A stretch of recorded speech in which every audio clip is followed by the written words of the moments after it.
Hey, so on today's episode of the show, we are talking about coffee, the black nectar, the fuel of the gods, the thing that keeps me awake during the day and helps me to create these awesome podcasts. Let's face it, because if I was not dosed up on caffeine right now, I would probably be half asleep rather than creating awesome fucking content for you. So the question is drinking coffee good for fat loss? Does it promote fat loss? Does it take you from being just an average person trying to lose weight to an average person trying to lose weight but making a slightly more progress? Does that actually happen when you're drinking coffee?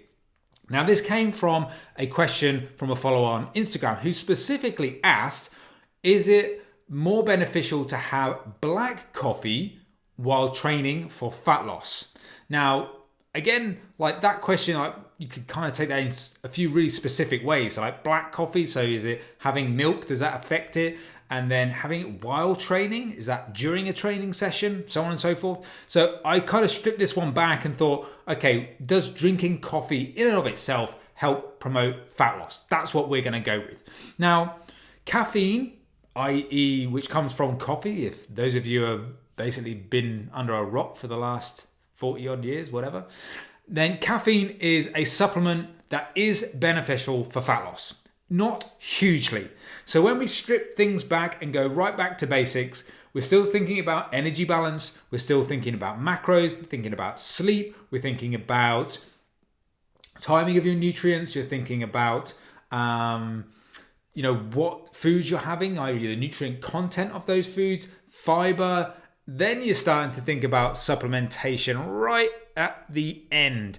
Meal frequency is probably the last thing you think about in terms of fat loss, but supplements come in a close second. So it's really you're talking minuscule benefits here. Minuscule. If you haven't got your energy balance equation right, you take as much caffeine as you like, you're going to see fuck all except for no sleep. But you need to focus on those things first and you build the foundation. If you've got all of those things nailed and then you optimize your entire diet and now you're looking for that extra little bit of edge, then caffeine can kind of come in there, probably with some other supplements to help you move things forward. So what is actually happening here? Well, there's a slight metabolic effect, i.e. you're going to burn slightly more calories with caffeine in your system. Now, you're also going to have potentially a small appetite suppressant effect as well. So if you're in a calorie deficit, maybe you're struggling with hunger, all of that sort of stuff, there's some indication that caffeine may help on that side of things. But again, it's so minuscule that it can easily be wiped out if you've not got enough sleep, for example. That can then increase your appetite, increase your hunger, and then doesn't matter how much caffeine you fucking have. You can be dosed up to your eyeballs so that you stay awake for the next 72 hours, but it's really not going to help you that much. So there's the key things that are happening there. Slight metabolic benefit, slight benefit in terms of appetite suppressant effect, but it's probably not worth delving into it too much because you're not really going to get a huge amount of progress from it. The other thing would be there's going to be a performance benefit. So the alertness side of things is going to help you in the gym, help you do your training, your exercise.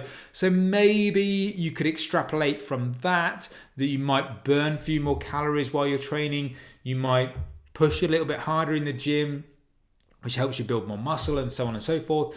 So there are some marginal benefits you could get from it. But again, don't really kind of overplay it too much where you're really focusing on this as your main thing that you're going to be searching for. The main thing that you're going to be focusing on should not be your caffeine intake. Now, the research as well, this is where it gets slightly more interesting, is really kind of not in coffee. It's more in powdered versions of caffeine itself, because the variability in caffeine content of coffee is so great that you kind of don't really know how much you're having. So a very well-made espresso might be, or it definitely does have, a completely different caffeine content to some shitty instant coffee that you bought from the supermarket. So there's a huge variation in terms of the amount of caffeine that you're getting from these different types of coffee. So yes, caffeine could help you in these situations.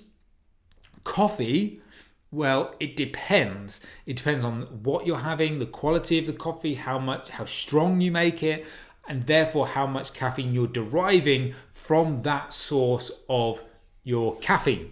So it can be hugely variable, hugely variable. And don't forget as well, you've got like chocolate, energy drinks, Coca-Cola, all of these things have caffeine in them as well. So they're also contributing to your caffeine intake.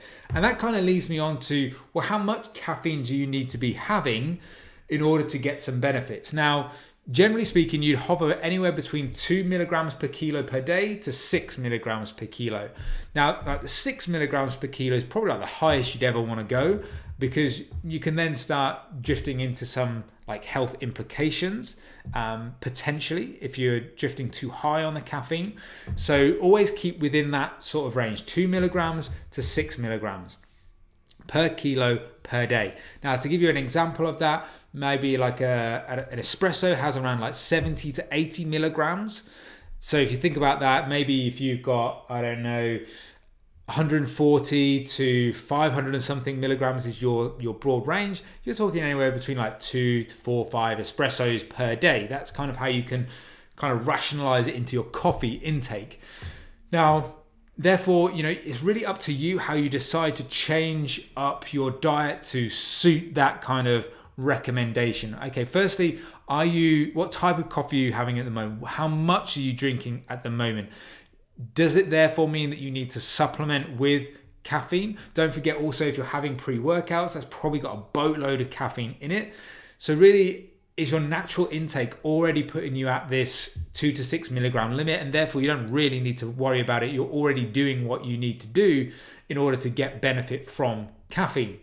If you are completely like, don't respond well to caffeine because it is a gut irritant, so maybe it gives you a bad stomach, maybe it keeps you up all night, it has these really profound impacts on you. Again, it's such a small benefit that just don't even think about it, don't even worry about it. And that then comes on to like the sleep side of things, because sleep is the third most important thing you need to focus on after calories and macros. Sleep is the next thing, whether your goal is fat loss or building muscle. Sleep is really, really important.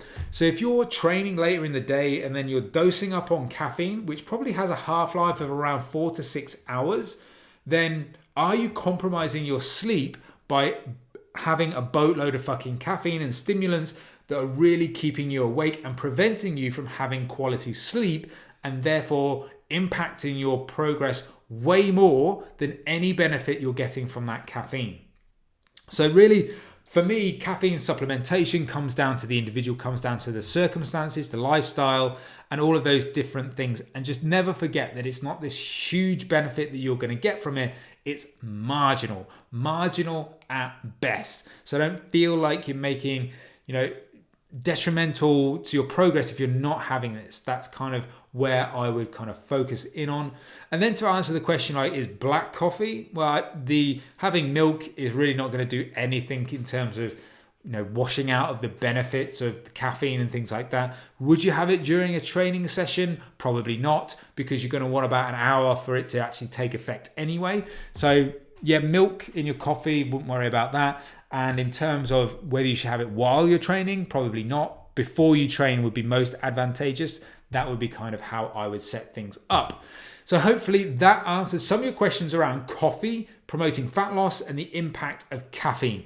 So caffeine does have a bit of a metabolic advantage for you. It potentially has a little bit of an appetite suppressant effect, and potentially it's going to help you perform better in the gym. So all of those things together could help you in a fat loss phase, but it really doesn't override some of the fundamental basics like calories, macros, sleep, nutrient timing, what you eat, fiber. All of those things are way more important. But if you've got all of those things optimized, maybe around 2 to 6 milligrams per kilo per day of caffeine is going to help you see those marginal improvements. But take into account what caffeine you're already having. So in terms of your coffee intake, in terms of chocolate, in terms of soda, in terms of energy drinks, in terms of pre-workout, before you start adding in more caffeine, have a look at how much caffeine you're already having within your natural day-to-day lifestyle before you start adding more in. And really kind of think back to, is this going to affect my sleep? Is the timing of having this caffeine before I train going to impact my sleep? If it is, it might be worth not kind of really focusing in on this, focusing on your sleep a little bit more. So hopefully that helped you. If it did, come and let me know at iron_paradise_fitness on Instagram. Give me some feedback on the podcast. Let me know what you thought. And if you've got any questions of your own, feel free to let me know. But if you do want some more information about fat loss, about building muscle, and about online coaching with Iron Paradise Fitness, head over to ironparadisefitness.com. The link is in the notes. Come and talk to me, ask me a bunch of questions, and maybe book yourself in for a transformation call where you can talk to me about where you are right now, where you want to get to, and how online coaching with me personally can help you get from A to B in the fastest way possible. But for now, all I'm going to say is thanks so much for listening. Keep living the lean life, and I'll see you for the next episode of the show.